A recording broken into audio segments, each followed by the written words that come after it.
I called and said, hey, I'm opening up a dessert shop.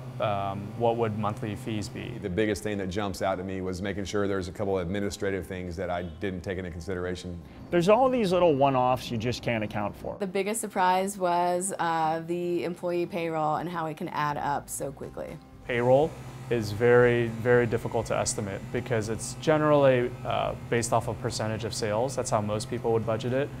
For restaurants, you generally want to stay under 25%. In our business, we use a ton of parchment paper, for example. So we spend more money on paper products than a lot of normal restaurants do just because of the fact that we're mostly takeout. I did a lot of research. I called a lot of vendors and saw what pricing would generally be.